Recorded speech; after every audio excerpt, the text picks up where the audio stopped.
alo alo 1 2 3 4. Alo alo 1 2 3 4. Alo alo.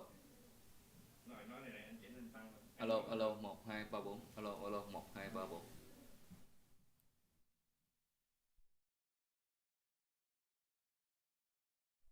Alo 1 2 3 4. Alo alo. Maximum luôn mà nó nhỏ chiếu luôn á. Trường ok, tiếng ok. Không, nhưng mà chưa mình em nó còn đang nhỏ.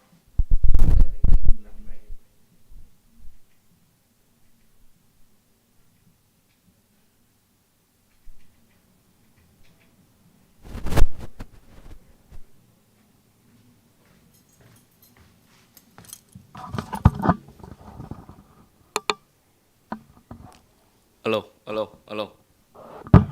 Maximum luôn. Alo alo 1 2 3 4. Alo alo 1 2 3 4. Lên nữa đâu. Hết rồi em. Hết rồi phải không? 10 đẩy lên tại vì bên đây là mắc kia luôn.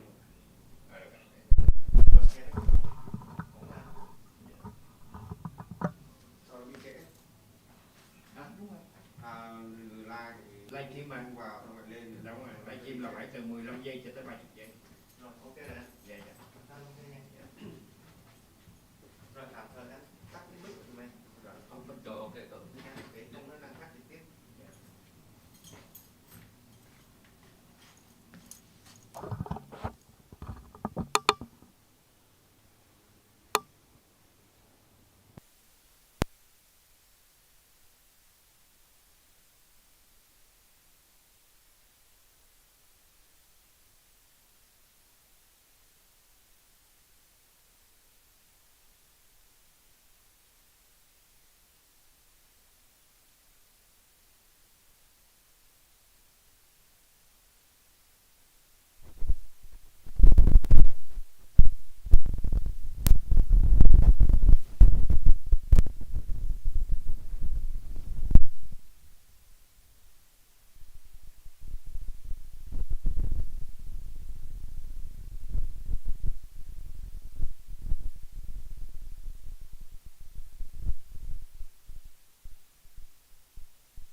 everyone em. Okay. Good morning, everyone. Welcome to the talk show named On the Court with Mr. Ranju. My name is Toeic, and this is Mr. Ranju.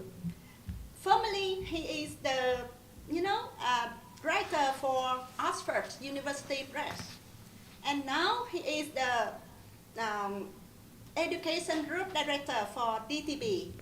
He is the project manager for the series I Learn Smart Start in Primary School, I Learn Smart Word in High School and Secondary School. And he is also the consultant for the series Write On in grade 6, 7 and Bright in grade 10. Okay? And today he is here to respond on your questions and concerns related to DTB's books. And remember that we have lessons with his signatures for good questions from you. So please send us your questions in the chat box via Zoom, YouTube, and fan page, or even send us a message at the phone number, okay, on the screen. Thank you. Before we start the program, can I ask you, you listen to us clearly? If yes, send number 1 in the chat box for me, okay? Number 1, please, in the chat box. If you listen to me clearly. Thank you. Thank you, teachers. Okay? Hi, Ron. Hi, Twee. There are many teachers watching us, okay? And many of them are using your books. Oh, thank you very much. I appreciate it. Yeah. Okay, how are you feeling right now? Yeah, pretty good. Pretty good, yeah. You want to say something to our teachers first? Okay, sure. Well, thank you very much for coming out. We're looking forward to having a good discussion today, and hopefully I can give you some useful information. Yeah, okay, thanks. Teachers, we know that to write or to choose a series for National English course book, it is not easy, right? Is it No, right? it's not easy at all. No, that's very true. Yes, he has to consider many things, especially teaching method, right? Sure, of course. So, what is the main approach you refer in DTB's books? My main approach is focusing on the end result.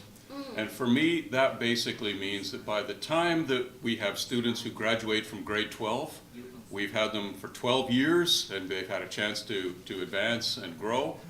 And what we want is we want to see them have success in their future. We want to develop real communicative ability, the ability for them to, when they graduate, that they can use English to change their life, basically.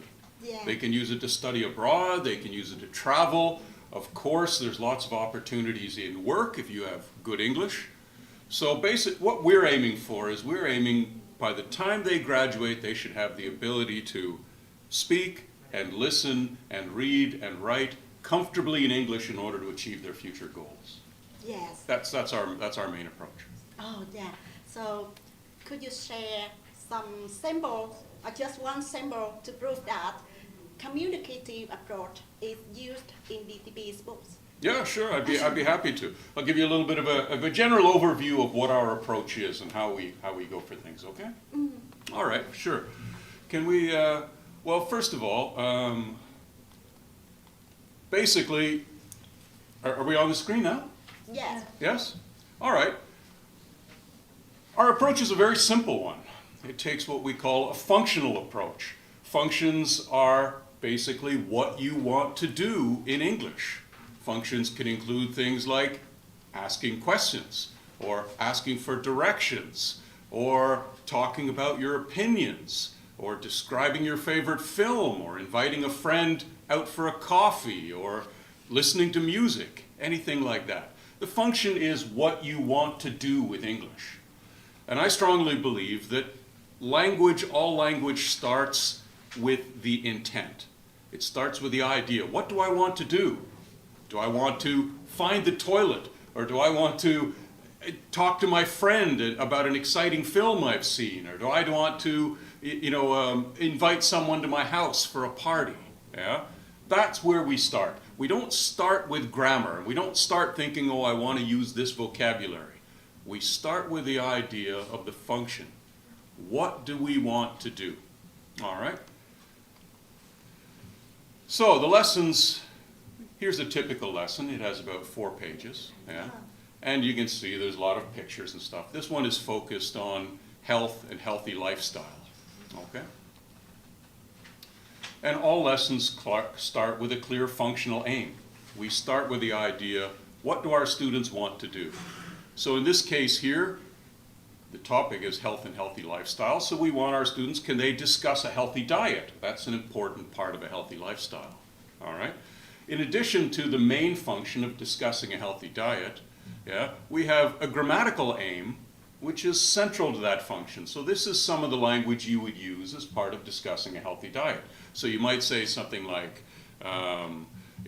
vegetables are very healthy, but they don't always taste very nice. So linking verbs are things like it seems, it looks, it tastes, it smells.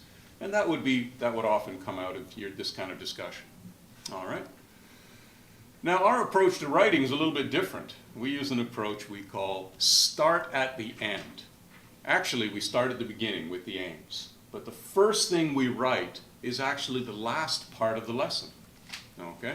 So for example, we start with a final, free and natural activity to meet the aims of the lesson. So let's take a look here. Here's an example of a final speaking task. This is what students would do at the end of the lesson. And this is directly a reflection of what we have in the aims. So basically what we have here is we have a situation where we try to aim for situations the students can relate to, things that are familiar. So in this case here, we're talking about the lunch menu in their school, something everyone's familiar with. And the idea is that they want to make their lunch menu healthier for the future. Okay? So here we have a few foods that we have on the old menu, and we want them to discuss them and talk about these foods and decide, do we want this on our new healthy school menu? All right? So that's the thing. Now obviously this is going to be a little bit difficult for some students to do. Yeah? This will be a little bit challenging. Yeah? And that's what we intend. We intend for these final speaking tasks to be a little bit higher than the student's level. Right? If it's something they can handle easily, then of course they're not going to learn anything. So we want to make it just a little bit their level plus 1. So they're going to have something to learn. All right? Now, the speaking tasks in this case have a number of characteristics. All right? Number 1, we aim for them to be familiar and realistic contexts. We want this to be something the students will go, I can imagine doing that in the future. Or that's a real thing. I do that in Vietnamese. So maybe this is something that in a future job or traveling or talking to friends I can use as well. All right? It's got to be familiar. It's got to be natural. It's got to be a real life situation. All right? Second thing is, in this one a lot of teachers maybe go, ooh. Basically, most of these tasks are pair or small group oriented. I'm a very strong believer in the importance of, especially for large classes where you have 20 or 30 or 50 students, if you want to give everyone a chance to practice and use the language, pair practice is essential. If you're only bringing a few students up to the front of the class, or you're only doing practice with the students, teacher to student, that means that only a few students in the lesson are going to get a chance to practice. With pair work, if you have 50 students, that's 25 pairs. Everybody is getting maximum practice time. All right? Now this also allows one other major benefit for the teachers. When you set up your class, you two work together, and you two work together, and you two work together, and you two work together. When you break it up like that, and then they're all working together, this frees up teacher time. And it frees it up for a number of important things. Number one, as a teacher, when my students are working in pairs, that allows me to become a kind of classroom ninja.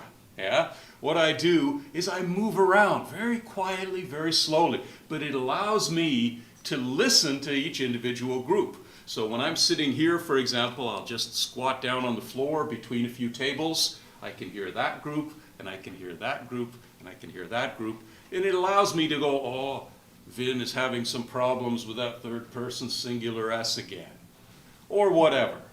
It also allows me to basically give them a score. I can evaluate in a class like that. I can listen to everyone for at least a couple of minutes, because I'll often spend a lot of time on doing these types of activities, so I can move around the class while they're working. Yeah? And basically, it allows me to give them an assessment. It also allows me to help them out. When all the groups are working together, there's a certain level of noise, and actually that makes students feel a little more comfortable. When things are a little noisy, they don't feel, oh, I'm so shy to speak because someone might hear me and I may make a mistake. If there's a little bit of noise in the classroom, everyone's talking, all the students can feel a little bit more relaxed because they don't think anyone's listening to them. Yeah?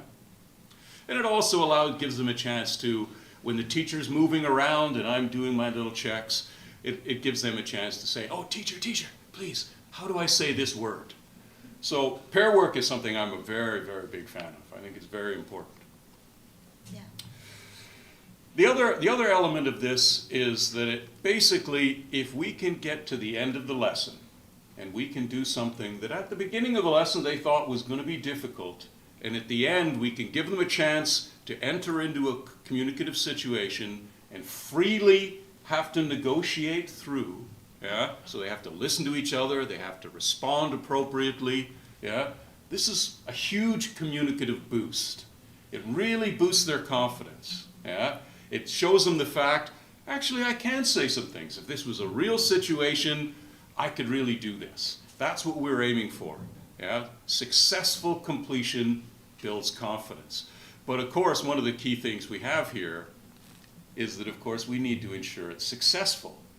We can't get to this point and then they struggle. That would be a big problem. That would damage their confidence. So, basically what we do is once we have a final activity planned out, yeah, that everything else in the lesson is built towards that aim. All right? So we've got a lesson here, and we know what we have to do at the end. If we look over there at the end of the lesson, we can see the final speaking task there. What we need to do now is we need to ensure they have everything they need to be successful. We want to guarantee by the time they get to the end of the lesson that they'll be able to sail through it comfortably and confidently. So the rest of the lesson is built up around that. First thing we need is they may not have all the words to talk about those foods and the vocabulary items for the menu and that.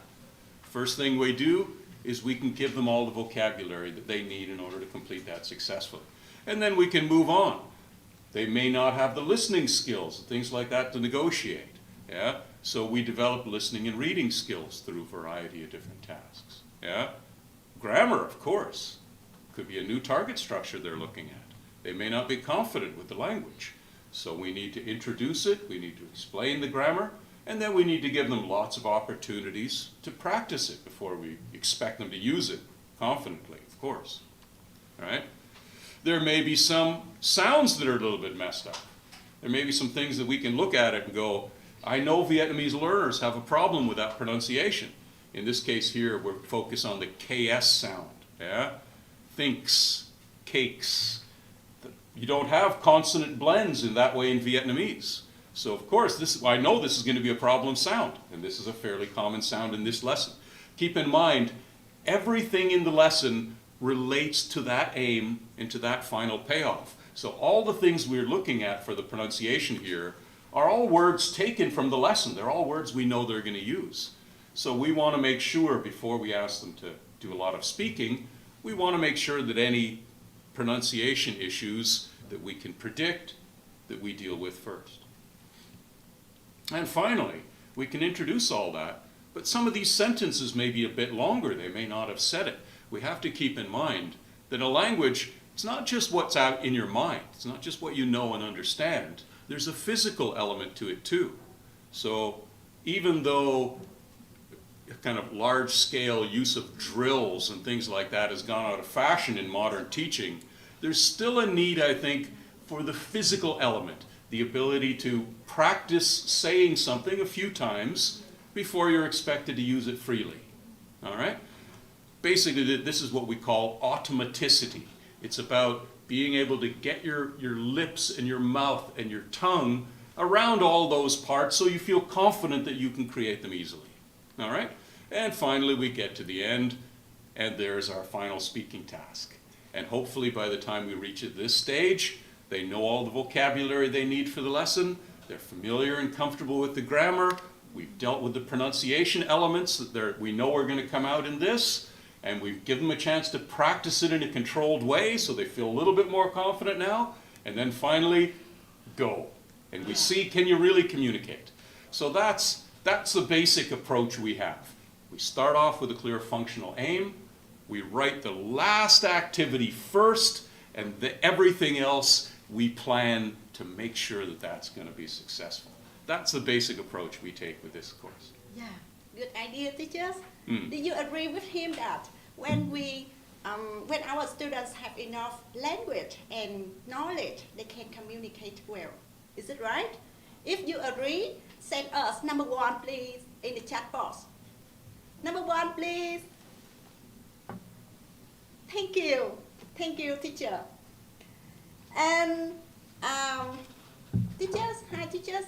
This is just a sample from DTB's books, and we have the same communicative approach in all DTB's books. Not only Alert Smart Word, we have this method in Write On, Write Hand too. So if you love Alert Smart Word, I'm sure that you love Write Hand too, and vice versa. Is it right? I hope so. I hope so. We can Thank only you, do our best. Okay. Right. Yeah. You know, in Vietnam, students have to take a lot of examinations, and the test Sure. papers are based on Ministry of Education and Training guideline. So how can you have students get high score when they learn DTB's books with communicative approach? I completely understand your question and concern about this.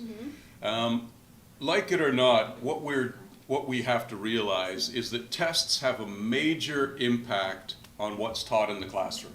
And the reason for this is that tests are the one way that we can objectively assess student performance, and also not just student performance, but also teacher performance. So students are evaluated on their test scores, and of course that carries on. Teachers are evaluated on the scores their students get.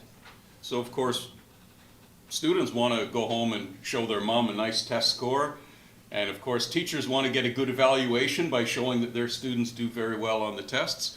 So this is a major impact.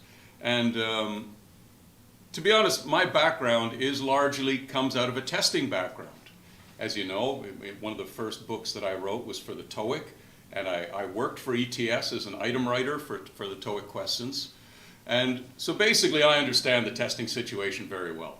Now the first thing I want to say about testing is that we understand the MOET test very well. I think it's quite a good test. And what we try to do, the first thing when we're dealing with a situation where we want to be communicatively focused, but we also want to make sure that the materials that we're presenting are effective for the test, first thing we need to do is we need to understand, what are they testing? What is on this test? So what I'd like to do is take a look at what's on the test now and look at some of the ways that we cover all those things in the actual course book. Okay? So, what's covered on the MOET test? Well, first of all, of course, there's grammar. And of course, everyone's going to expect that. And we see it in a number of different ways. For example, we have these multiple choice questions. Nobody phoned while I was out, comma, blank. Now, if we look at this, wasn't I, was I, did they, didn't they? Do you recognize this grammar here? Is that grammar, teachers? Help me, please. Grammar? I'm sure a lot of people are shouting out. What we're looking at here is actually quite a common way of asking questions. We call these tag questions. They're these little kind of auxiliary chunks that sit on the end of the sentence to ask a question. Yeah? And of course, this is something that's tested on the MOET, and it's something that we teach quite effectively. Basically, we have quite a number of lessons that introduce the different elements of tag questions. So as you can see here, we have a little bit of an explanation about what happens with the tag questions and how they work, and should you use a positive or negative auxiliary of the main verb. All that kind of stuff is covered here. And then, of course, we give them some chance to practice and get to know this. We have a number of grammar exercises. We've got a whole page on tag questions here. So most of the things that are tested in the grammar, most of the most common target functions, we cover directly in the book. So if they've done this lesson, they can get that question very well. All right? Now, of course, we also teach vocabulary. And there's a number of different types of vocabulary we focus on. All right, if we look at this one, blank, Jack has a new car, he no longer takes the commuter train to work every day. And we've got a bunch of things here, because of, as a result, although. And once again, we can see this is a type of vocabulary we call conjunctions. It's got a grammatical component as well. There's often a bit of overlap between these things. And if you know conjunctions, you get this question right. If you don't, you're going to have a problem. But as it turns out, we have lessons on use of conjunctions. We cover all the major conjunctions, in fact. In this case, here's a lesson that has both because and so to give the reasons for things. So if you've done this lesson, you do very well on this. If you know your conjunctions, you do well on the conjunction test questions. All right? What else do we have? Well, we've got pronunciation as well. Now, you may think to yourself, Grant, that sounds this is a written test. How do they test pronunciation? Well, it's certain things we can do in written tests for pronunciation. In this case, if we wanted to test sounds, in this particular example, we're looking at the diphthong sound A, yeah? It looks like this. So we have a number of questions, a number of words. One of them has a different sound, and they have to pick out the one that doesn't have the same sound. So we've got words like take, face, save, and then we've got clap. So basically, what they need to do is they need to be able to recognize the difference in these sounds. But as it turns out, just about every lesson we have has a little short section that focuses on pronunciation. Yeah? My belief in pronunciation is that it doesn't help much to do long lessons on pronunciation. It gets very boring quickly, and they don't seem to retain it very well. My belief is short, sharp shocks on a regular basis. Little chunks over and over and over again, and eventually it builds up, and eventually they get a good overview. So in this case here, we have a pronunciation exercise. This one just happens to be focused on the same diphthong, the AE sound, yeah? And they have to listen to it, and they have to do an exercise discriminating against it, very similar to on the test. And then finally, they practice saying it to their partner. So if they've done this lesson, then they do these that sound very easily on the test as well. All right? We've also got word stress. In this case, this is focused on how we stress the first syllable in two-syllable adjectives. All right? Basically things like ethnic, silver, shiny. If you've done this lesson and you know about this stress rule, then you'll get this one right. Okay? That's the way it works. Now, there's another interesting thing that the MOET tests. Now, this one I would call something like conversational skills, or testing to see if they can make natural short responses. Yeah? These ones are quite interesting because they're pretty much conversational in the way they're focused. So in this case here, we have a situation. Daisy wants to invite her classmate Joe to her birthday party. Daisy says, "Listen, I'm having a birthday party next Friday. Do you want to come?" Joe says, blank. What time does it start? So in order to get this one right, you need to understand natural conversation flow. All right? Now what we do is in all of the lessons that have a listening input, we have what we call conversation skills. Now conversation skills, for us, we define as two main things. All right? Number one are what we call repair strategies. And that's basically knowing if there's a problem, what can you do? That could be things like being able to say, "Sorry, could you speak more slowly?" Or "Could you repeat that?" Yeah? But we have another thing that we call turn taking. And that's about managing how you interact with people, how you respond, how you pass the turn to the other person. And here's an example of this. In this case here, if you're asked to respond to ideas, you can give short answers like, oh, I think that will be difficult to do. Or, that's a great idea. Or, yes, I agree. We have other ones where we, for example, focus on how to decline invitations politely. So if someone asks you to a party or something, I'm having a birthday party next Friday. Do you want to come? If you want to decline but you want to be polite, you can say things like, thanks, but I'm sorry, but I can't. Or thanks, but I'm sorry, I have to visit my brother on Tuesday, or whatever. So basically we believe that these small natural conversation chunks are a very important part of real natural conversation flow. So we include this in our lessons, and this covers exactly the type of thing that these conversation skills natural response questions test. So we think we cover those pretty effectively. Now, of course, we have natural comprehension stuff as well. Yeah? As part of the MOET test, they'll ask questions about the main idea of a reading passage, or the gist, which means information which is not stated directly, but which is, you can read around and get the main message without without having it stated directly. And of course, we got specific information. So we've got a number of different things like, what's the passage mainly about? Or, according to paragraph 1, the special floor collects electricity when. So we have a main idea question, specific information. And we do lots of that type of stuff. If we look at the example there, read the article about healthy diets and choose the best title. Titles, of course, aim to summarize the main idea. So this is a main idea question, but it's nestled in a very natural way. And of course, we've got follow-up questions which test other things, specific information in these cases. According to the author, which food has healthy carbs? Yeah? So we cover all those things, of course. Now, there's some of the test items on the MOET are a little bit different. They're not super common questions that you would find in a normal reading course. Now this has a little bit, when we have some things that are a little bit different, that has a tendency to confuse students a little bit, yeah? For students, things that are different, things that are unusual, that causes stress.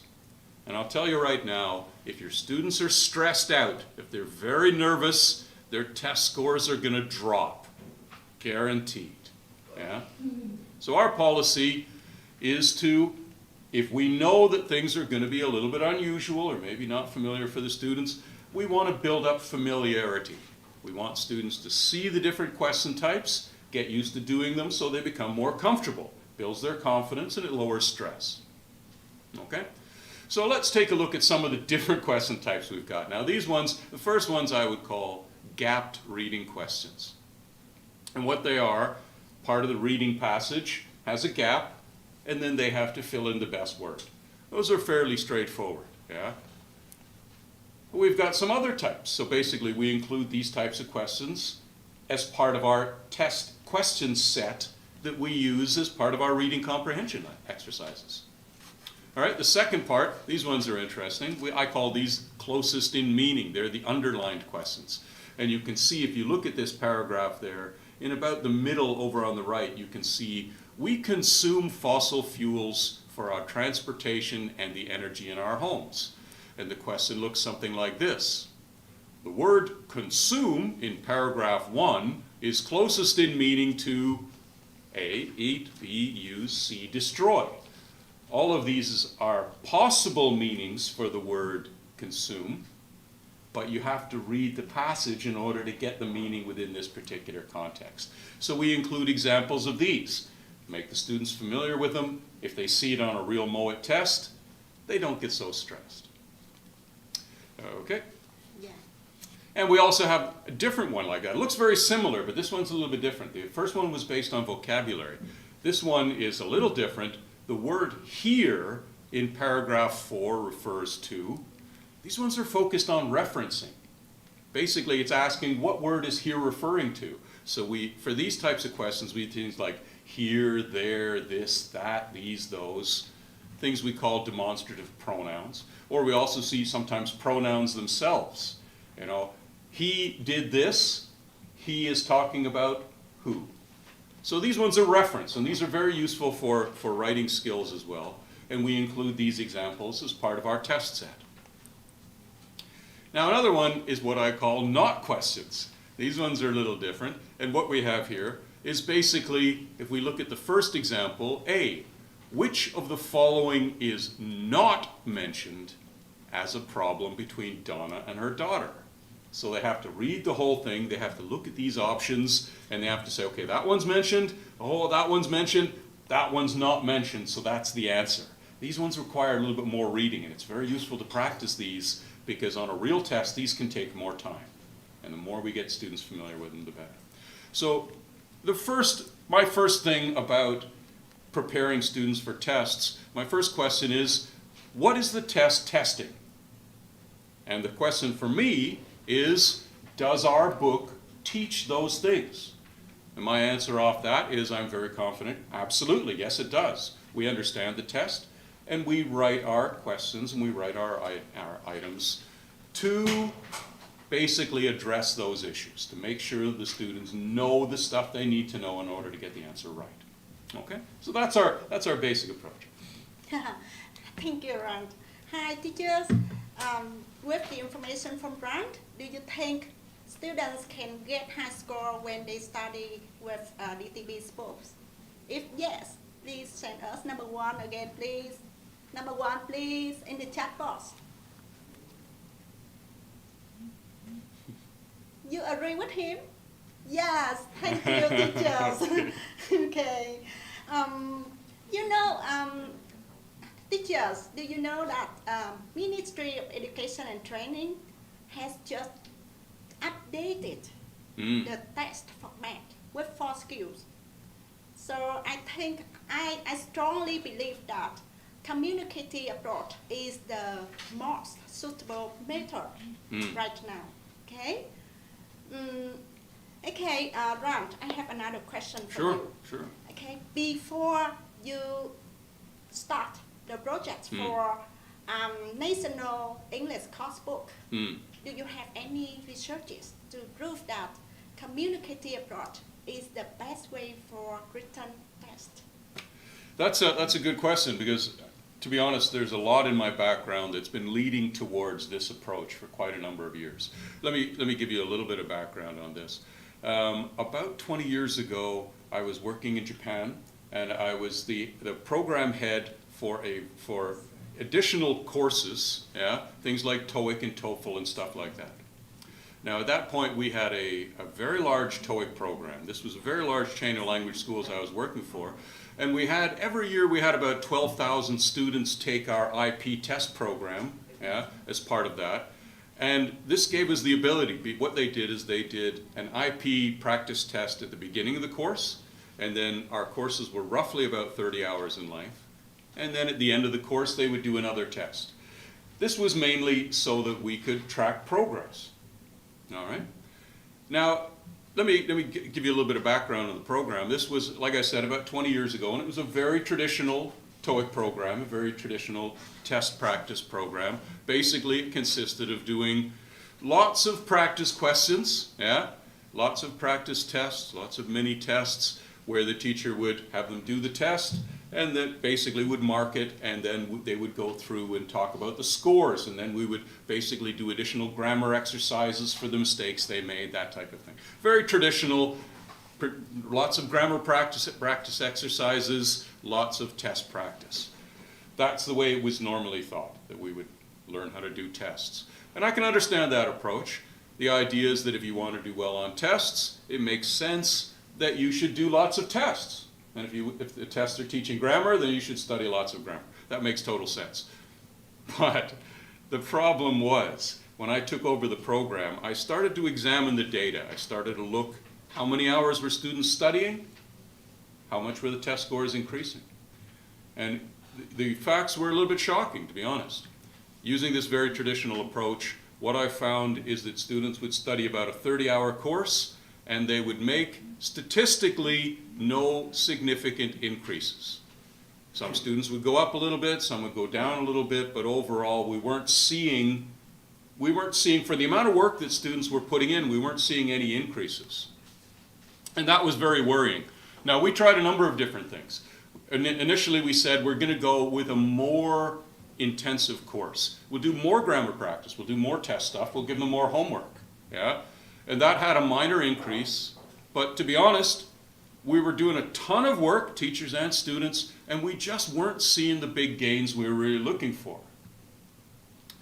So we had to do something different. Now, at that point, I started asking myself, what's going on here? We're studying dozens of hours on this stuff, and they seem to do well in class, but when we get into the test, we don't see a big increase in the score. So I started thinking, maybe we need to change our approach. And I looked at it and I thought, well, in our communicative courses, we also teach grammar, and they seem to eventually get it there. What do we do there?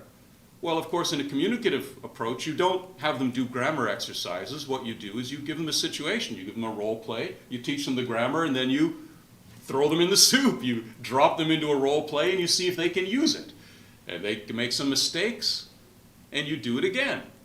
And you give them a little bit more information, you repeat, and eventually they get to the point where they can comfortably do it. That's just the way it works out. So we started trying some experiments. We started teaching grammar for TOEIC courses in a similar way that we would do for a communicative course.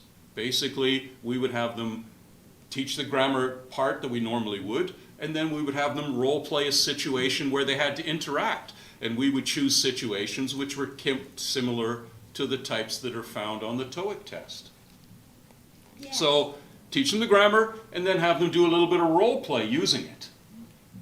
I see. Now, what we saw right off the bat, we were tracking the scores for this, and we saw that this approach was having, we were starting to see that students who were doing this were getting better mini-test scores. Yeah? And that's a very good thing. But there was one problem, and it came not so much from where we thought, maybe from teachers who were thinking, oh, this is a strange thing, we don't want to do this.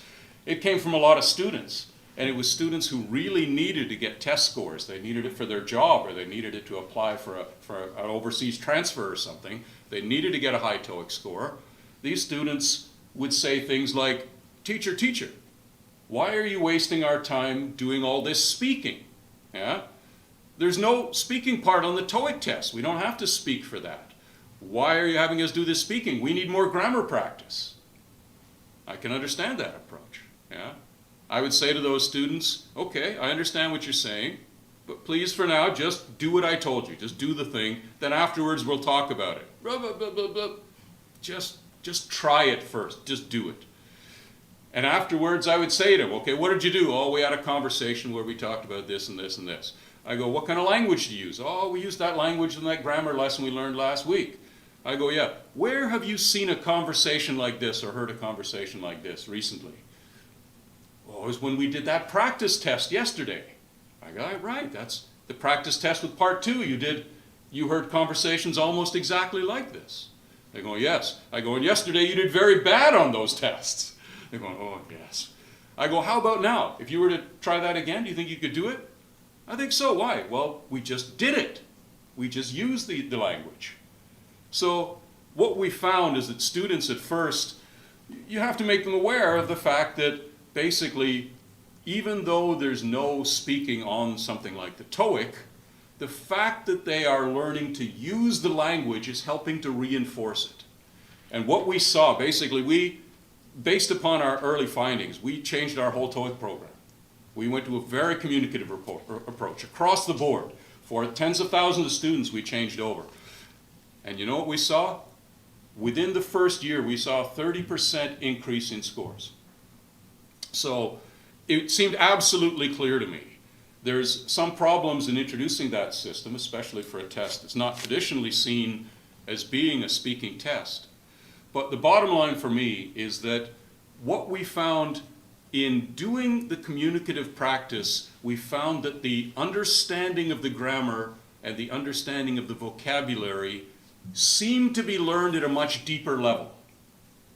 The bottom line is, if you can use the language, if you can use the vocabulary, if you can use the grammar naturally in a communicative situation, doing a test is a piece of cake.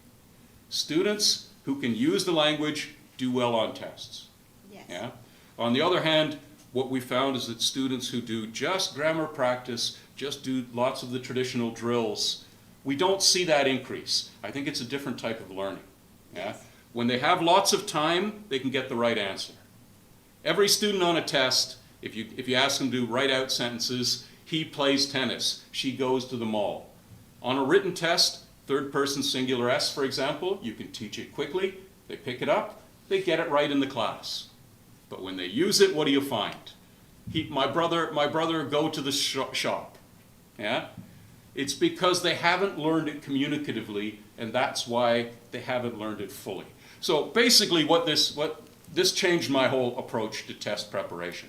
And in fact, the first book that you mentioned, first book that I wrote, it totally followed this approach. I was so convinced by what I'd seen, the evidence and the data of progress, it's now not a question for me.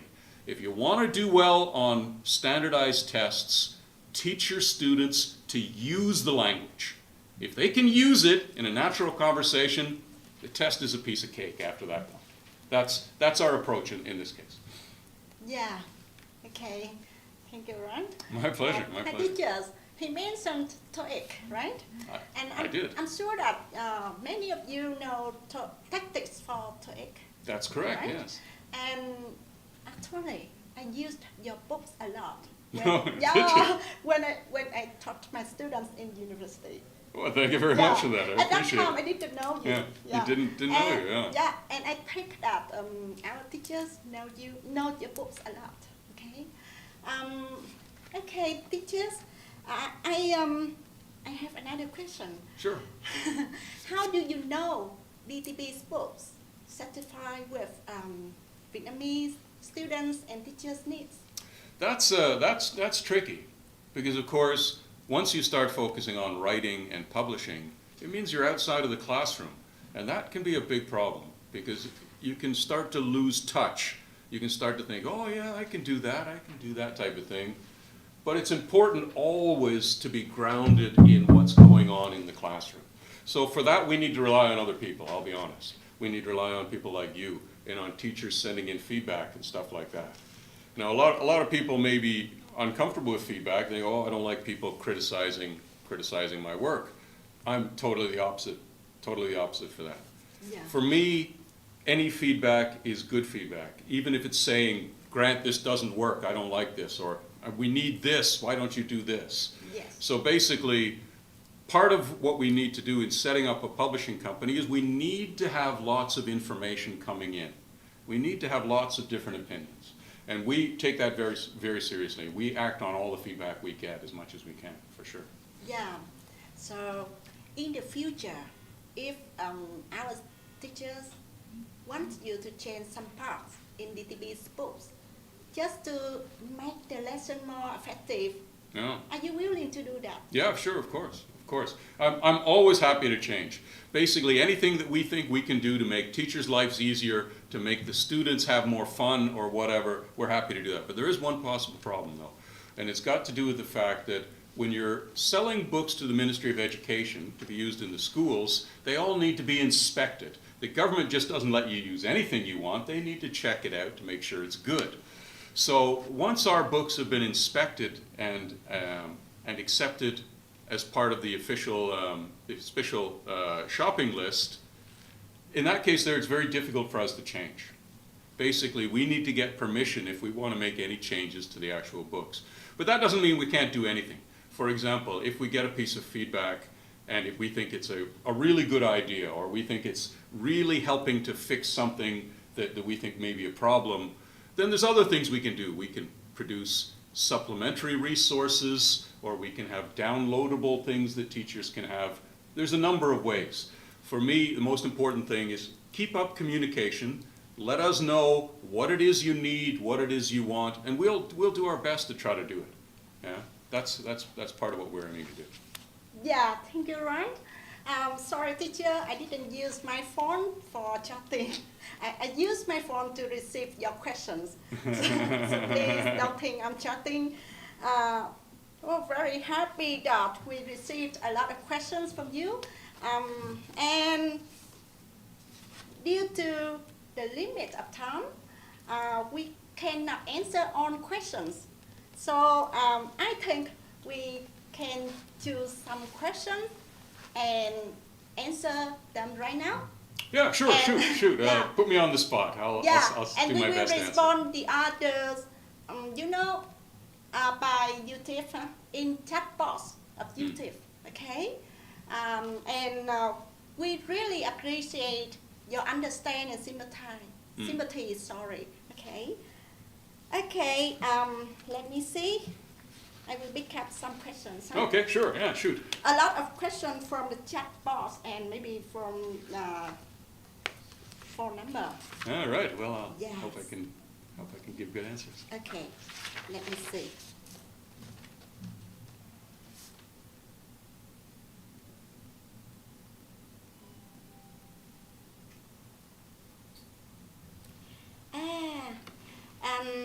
From the name here, can you see? Brown Peter name?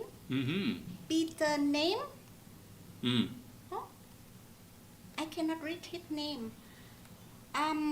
He said that I do not think too many grammar tests is a good way of learning a foreign language. You think so? Yeah, I would agree. Yeah. I would agree. Yeah. Like I said, my background is largely in testing and assessment, Yeah. and I've been working with that for quite a while. But I totally agree with you. Peter, is it? Brown Peter name? Is it right? Brown Peternum. Yeah. Is it correct? Yeah. Honestly, we need to basically keep in mind a number of factors when we're planning a test. Our main aim is absolutely focused on developing communicative ability. Yeah. But we need to understand testing is a big thing, and it has a lot of influence on what teachers do in the classroom. Yes. And basically, it has a big impact on both the students and the teachers' futures. Mm-hmm. So I totally agree with you. We're not teaching. This book is not designed as a test prep book, but it is designed as a communicative resource with support as much as possible built in to make sure that we are helping to prepare people for the test, or at Yeah. least providing resources that teachers can use to not only develop communicative skills, but also help prepare their students to be more comfortable and confident when they have to do the test. Yeah, and he also mentioned that the Vietnamese education today is similar to Japanese 20 years ago. Hmm. Yeah, is it right? Well, you know what? Not just Japan, of course. It's also similar to around Asia and in many other parts of the world. The fact is, testing around the world tends to have a big impact on what's taught. Yeah? But for me, I don't want to lose sight of what I think are the real goals of English education, and that's helping people to use English to communicate, for work, for travel, for whatever. That's the main purpose. Support for tests is important and is absolutely built into the product, but it's not the prime focus, for sure. Yeah. Teacher, just be reminded that we have presents for good questions from you. So right now, please send us your questions. And another questions from Miss Thảo Vi Nguyễn Cao. Okay. Nguyễn Cao Thảo Vi. She said that I would like the teacher to mention more about the new teaching method for speaking skill. Mm. Yeah. Well, that's a very big Big topic. Big topic I think indeed. we need another workshop for this. I think that's a workshop in itself, Yeah. because teaching skills is a number of different things. It includes the preparation. In other words, if you want your students to speak, they have to feel confident they know what they're going to say. So there's the preparations aspect. The class management side of teachers, especially in Vietnam, where we have very large classes. It can be very difficult to move around, that type of stuff. So how do we manage, especially pair and small group work, in that kind of typical large class environment? That's a whole workshop on itself. I think maybe we should hold off on that one and basically spend a little more time to do that one justice. Yeah, okay. And we received a question from teacher Nguyễn Tứ Hải, Lữ Gia Secondary School in District 11. All right, yeah. He said that in addition to the course book, we need lots of supplementary materials for students to practice. Oh, what supplementary materials do we have if we use DTB's books? A lot. Yeah, we've got quite a lot, yeah. We've got a lot of things like that. Maybe you can, you know more about the full, would you like to deal that with? Can I answer? Sure, absolutely, yeah. Teachers, we have a lot of supplementary materials for teaching, for using DTB's book, like test. And we have software now. We have a software for DCR, for students' book, and we have games. DHA, this is just game to review vocabulary, structures, right? And we have test bank. Test bank, you can have a lot of exam test papers with new format for skills teachers. And we also have lesson plans for you already. New format too, okay? The latest format from MOAT. So we can share with you more in the next workshop, okay? Thank you, teachers. Thank you. Yeah. Let me see. Okay, we still have a lot, but I think, what time is it now? It's almost 10 o'clock. Yes. Okay. Teachers, if you have any question left, so just send us in the chat box, please.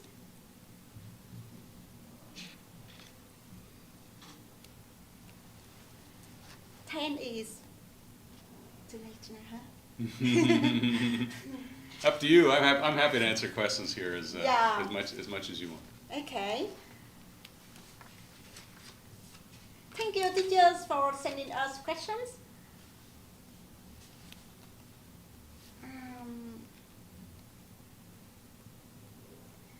I cannot read this. You see? The book is. Yeah, I received the question from Miss Vũ Thu Lan. She said that I completely agree with teachers. The book is more communication oriented for students, but the tests are more about writing and reading. Well, at least reading anyway. But keep in mind, that's only for the current versions up to this year. As you mentioned, we've noticed that starting from next year, is it? They're going to introduce the listening section to the MOAT test as well. Yeah. And that's a big deal.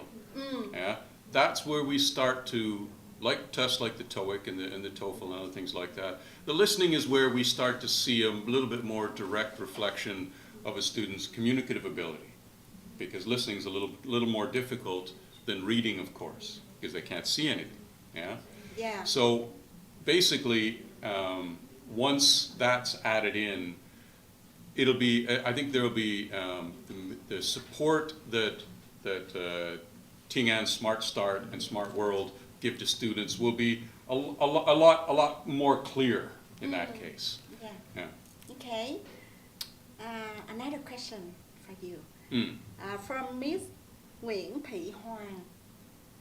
She said that because they try to change the materials, they hear, you mean teachers or Ministry of Education and Training, Miss Hoàng? The ways to teach English, but the most important thing they don't change is the way they test the language. That's true. Yeah. Basically, there's. A lot of people look down on testing. A lot of people have a very negative impact on testing. The fact is, tests are neither good or bad, but there can be effective tests and ineffective tests, of course. It's very possible to design tests which are very communicative in nature. basically the so-called proficiency tests we have. But the problem with it is, and the reason why a lot of schools don't use those types of tests, is that in order to do those tests, you need to have some kind of an oral interview or things like that. Or you need to have students actually write out full papers. Like things like the IELTS. Yeah. Problem is, of course, it's very expensive and it's very difficult to run those. If you have 50 students in your class, if you have to do a test where you have to do a 15-minute interview and they need to write out a 30-minute essay, that's going to be a huge amount of work. It's very difficult to do it. So basically, in this case here, what we're looking at is the tests are what they are.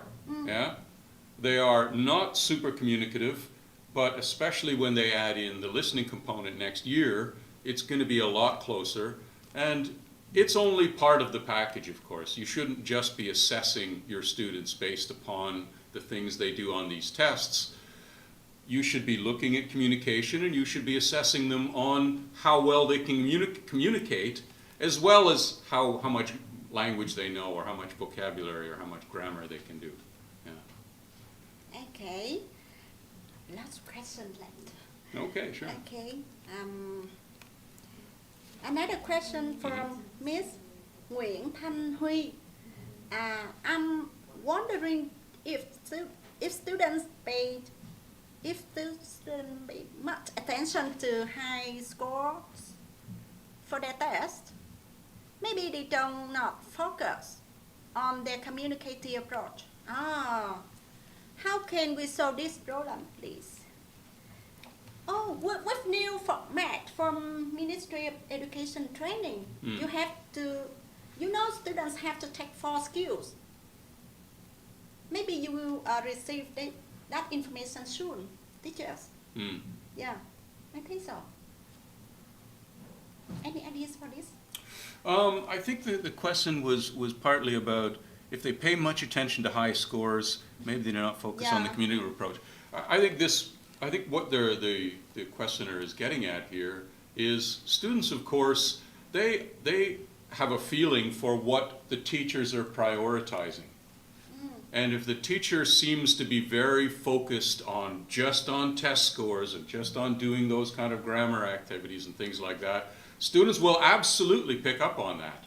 And what that'll mean is that they'll think, oh, the communicative stuff's not important. Yeah. Yeah. That's true. Students will feel what the teacher's priorities are, and they will go with that. So I think one way to do this is teachers.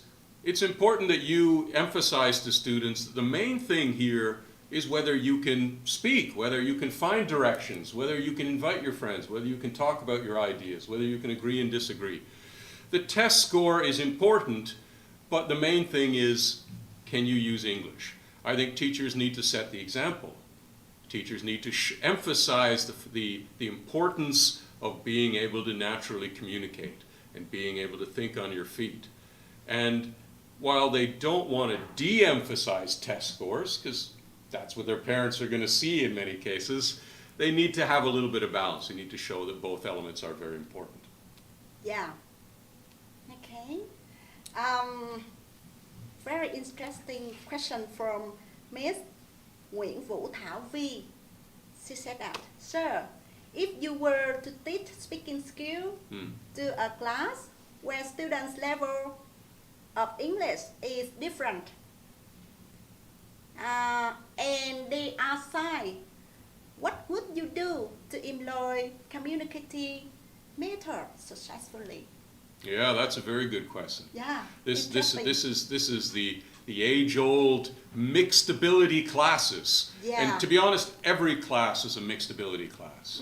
Some are more extreme, of course. You have some students who are super good and some who are very low beginners. That could be difficult. Hopefully we don't see too many major differences like that, but sometimes we do.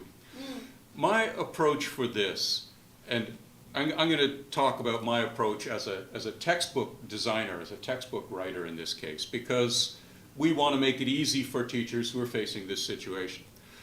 The approach that we have, where we start off with the aims and we start off with the final speaking task, the final product, that allows us to make a lot of predictions about the lesson. Yeah? And what we try to do is when we're thinking about this, we're thinking about what are the best students in the class? What are they going to be able to say? And what about the worst students? Because they're the most difficult ones. What we do is we plan our lessons thinking about the super good students and also the students who are a little bit weaker.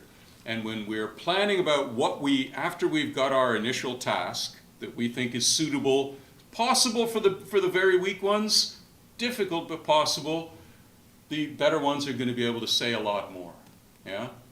So what we do is we plan, when we're looking at vocabulary, we think those weaker students, most of their problem is going to be vocabulary. So we make sure that our vocabulary introductions gives them enough so that they can say something. Yeah? So we basically make sure when we're planning the rest of our lesson to match that final speaking task, we think about the weaker students and we make sure that we give them enough so that they can say something. They may not be able to expand very much, but they'll basically be able to get through it at least a minimum acceptable level. And of course, we design the tasks so that they're what we call open-ended. So that it's not restricted, they have to give only this answer, but we give them enough so they can say a minimum for the low-level students, but we make it open so that the better students can then have a freedom to say more, to expand, to use their own ideas. Almost all of our tasks say things like, you can use the words from the lesson or use your own ideas. That does two things. Number one, for the weaker students, it gives them a little bit of a support, a little bit of a crutch. Yeah? They know that even if they don't have a lot of extra background to add in, they at least have the minimum set of language we provided that they can choose from to say, to complete the task. And the better students, they can say more, they can make jokes, they can expand a little bit, they can maybe ask questions. We basically make it entry level is already set for the low levels, and we make it open enough so that the better students can do it. Hopefully that gives us a bit of a mix. Okay. Another question from Miss Lap Hun.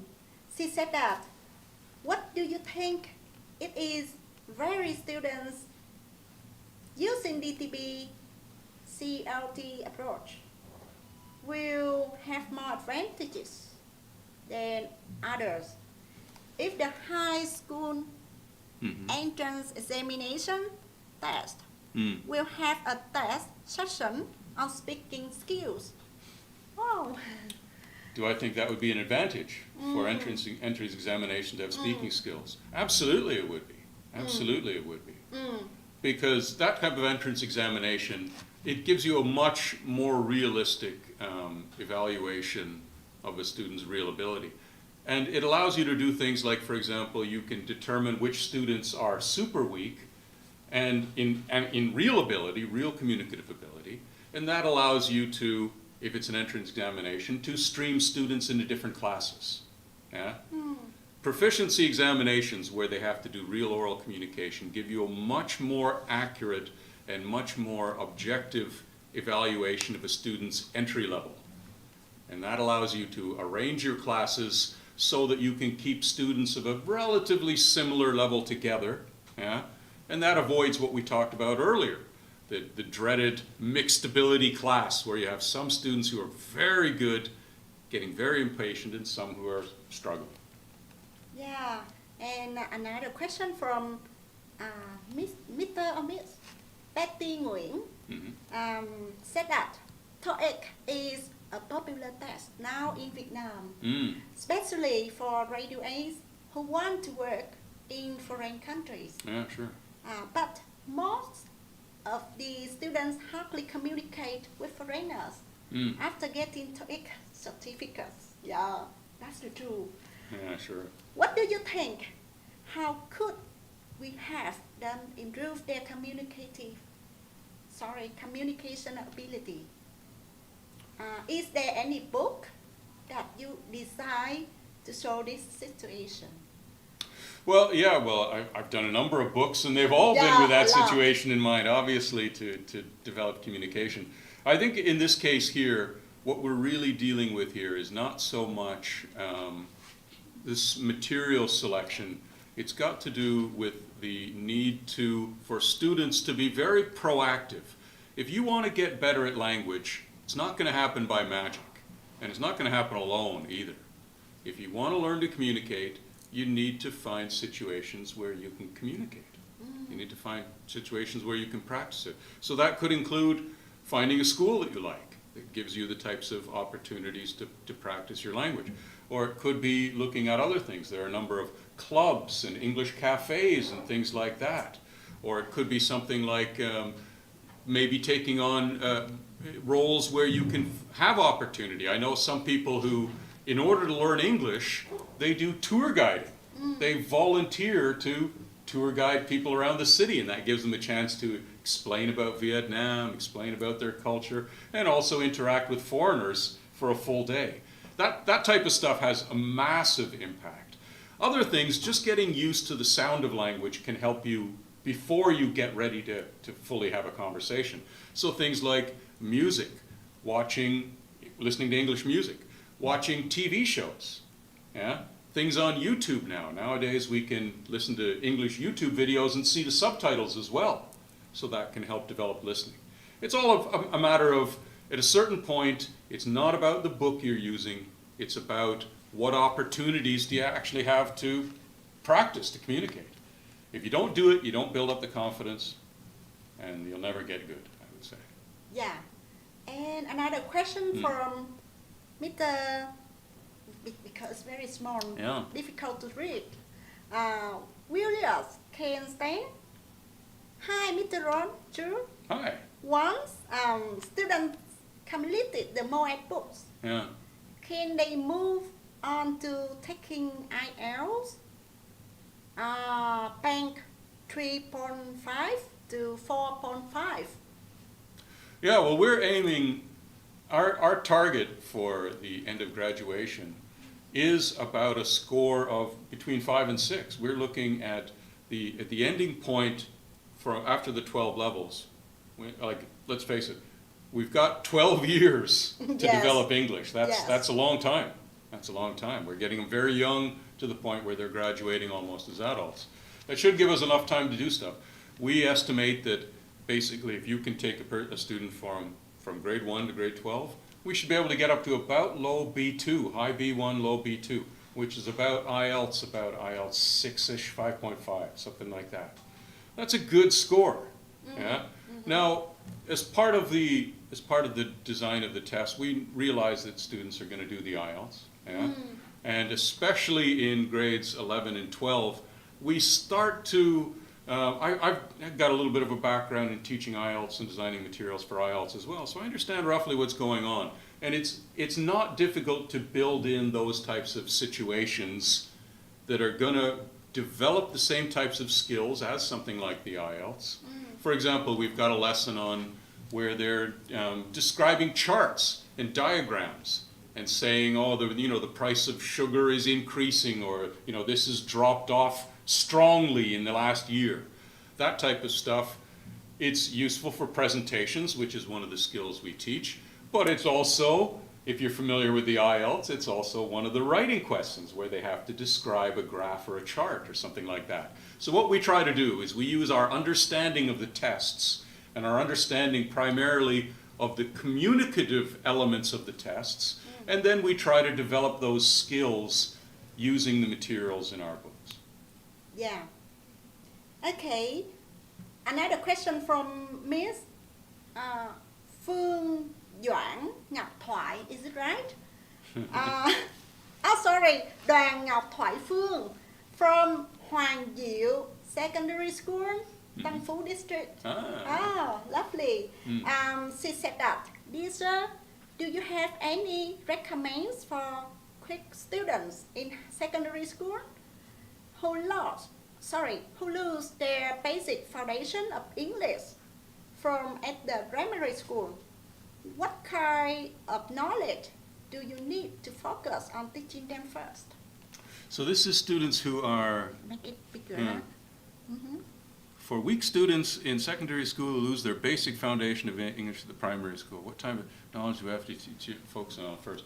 So I think what she's trying to get at is if the students come out of elementary school and they don't have a strong language foundation, yeah, that is an issue, because as we notice, the jump up to middle school in almost all subjects. I remember it many years ago when I was in school as well. The difference between elementary school, Yeah. now you're a big boy, right?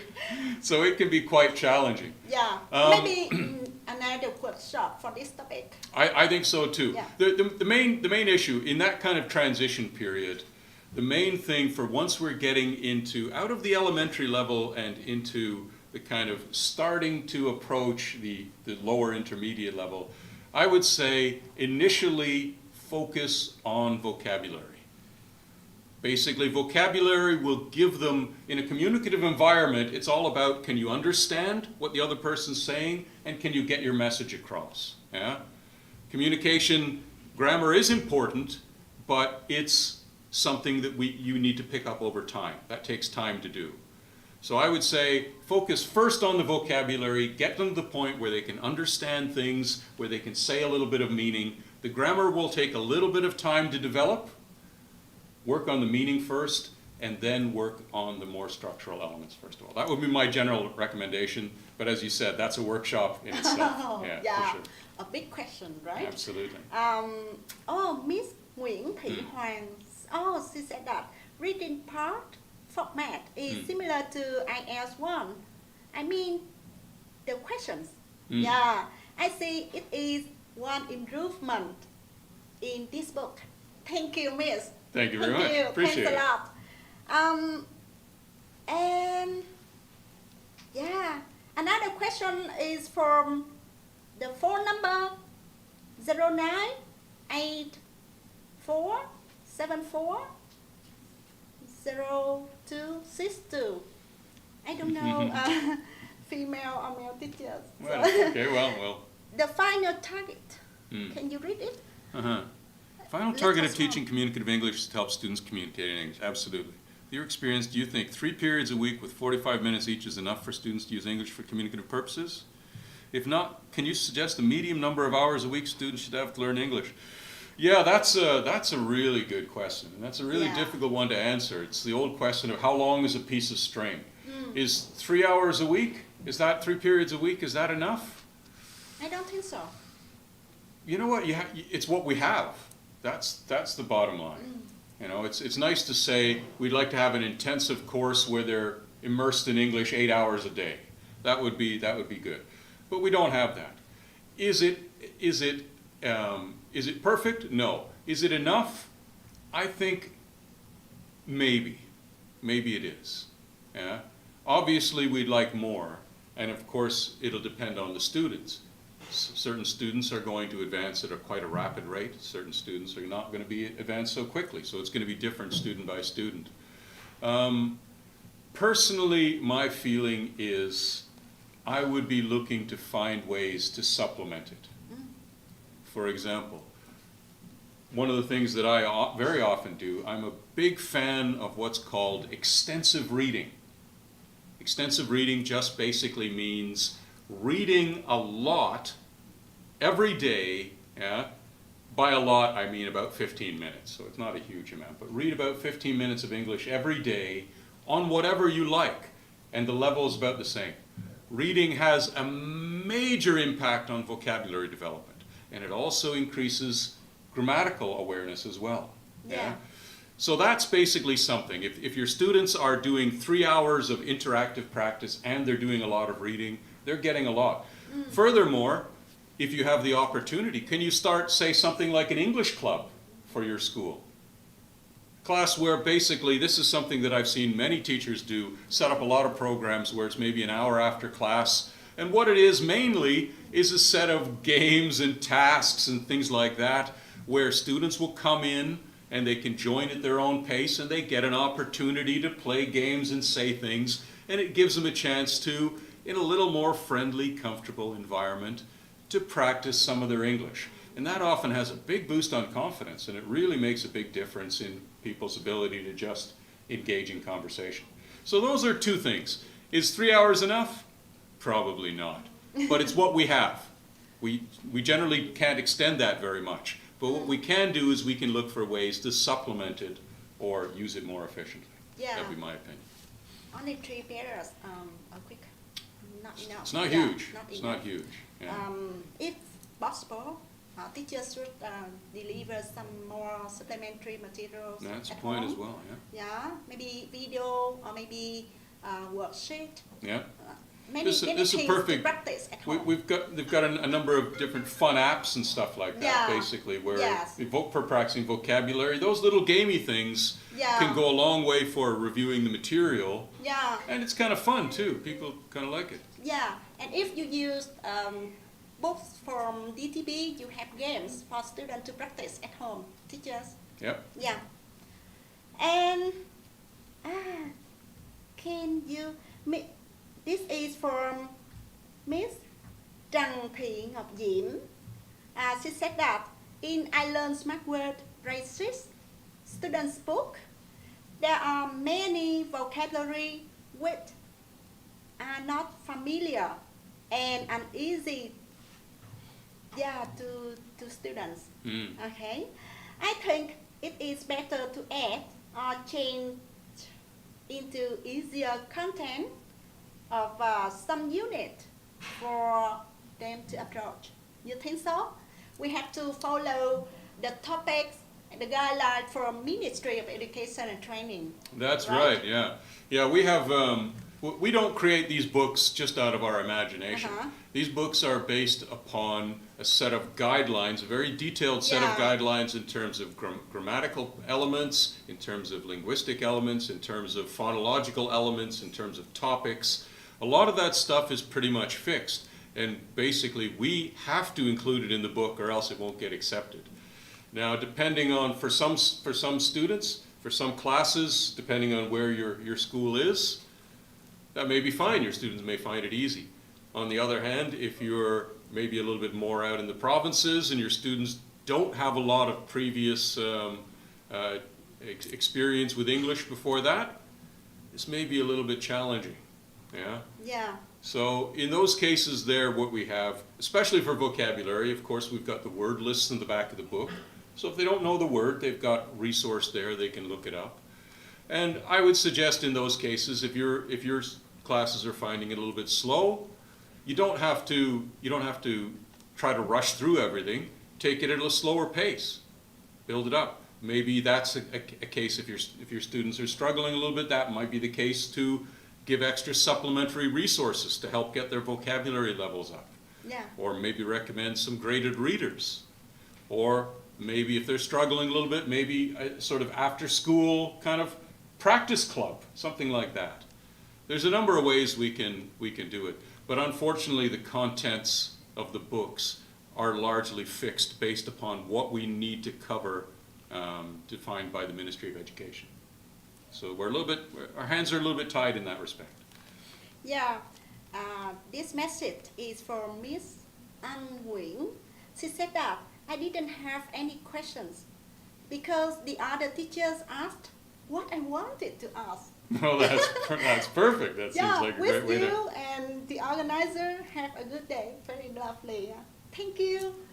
Thank you very much. And Mr. Brown Peter name, Mm-hmm. he said that when he listened to your answer, he said that I could not agree more. Lovely. Thank you very much. Yeah. It's good that we're on the same page. Yes. And Miss Nguyễn Thị Hoàng, she said that, in short, I learned from you, vocabulary is the priority, and the others need time to master, such as grammar, reading comprehension, listening skill. Thanks a lot for sharing your previous knowledge. Yes. I appreciate it. Thank you very much for taking the time to ask the questions. That's very much appreciated.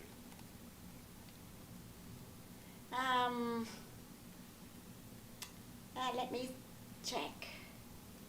Another question from Mr. Dũng Trinh. Sir, in primary school, students study too much grammar. Sir, do you think it should be Thank you, sir.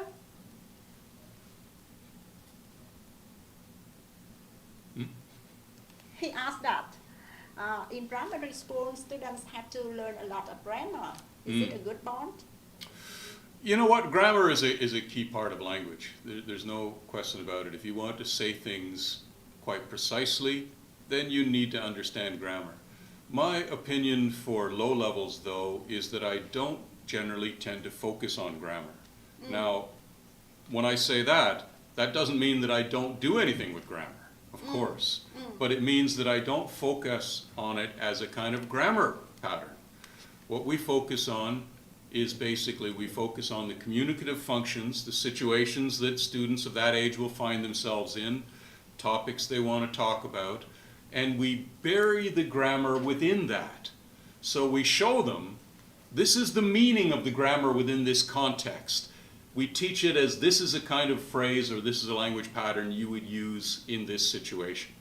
So we deal with it not so much as grammar in isolation, but grammar as part of the full communicative context, which includes the vocabulary you would use to deal with that situation, and the grammar you would use to deal with that situation, and the kind of phrases and expressions you would use for that. So basically, is grammar important? Yes. Do I focus a lot on grammar at low levels? No, I don't. But I do cover it, and I cover it within the context of communicative situations. And we received another question from Miss Thanh Huyền from what school? Not I'm enough. not sure. Not enough. I want to have students to do exercises about the stress more easily. Can you give me the tips? For stress, well, it depends on whether there's two main types of stress we normally deal with. There's word stress, which is a big problem for Vietnamese because multisyllabic words, whether you stress the first syllable or the second syllable or the third syllable, can not only change the sound of the word, it can change the meaning of the word. The second type, of course, is sentence stress. Sometimes we call this prominence, yeah? And it's basically changing the stress of words in sentences to change the meaning. Yeah. Basically, what we tend to do with this is, once again, we do this within a communicative context. If we're dealing with stress, we look at the words in the lesson, and we see, okay, we've got quite a lot of two-syllable adjectives, for example. Yeah. So our approach to dealing with stress is we choose the words that they're going to use in that lesson to do that final speaking task, yeah? And then we try to predict. That's a two-syllable word. They may not know how to pronounce that. Yeah? The difference between record and record, totally different meaning, same spelling.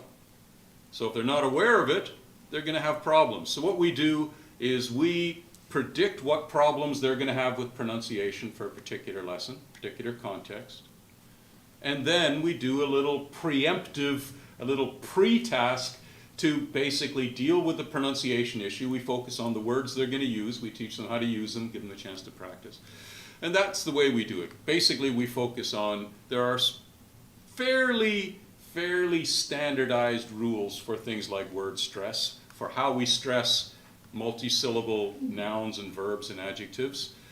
We look at the ones that are in the lesson, we focus on those, we show what's going on, give them a chance to practice, and that's how we tend to cover. Yeah, and I think this is the last one for you. Okay. Can you read the name, Yeah. Vietnamese name? Looks like Yoon Chi Min. Yeah, Yoon Chi Min. Yeah. Yeah. Were your book's topics designed basically as the concentric spiral ways? Yeah.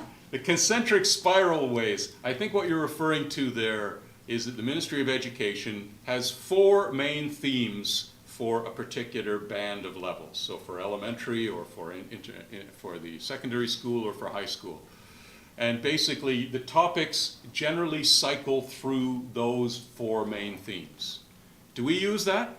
Absolutely we do. Absolutely we do. The topics that we use are generally taken directly from the MOEC guidelines and based off those cyclical themes. We don't always do them in the same order.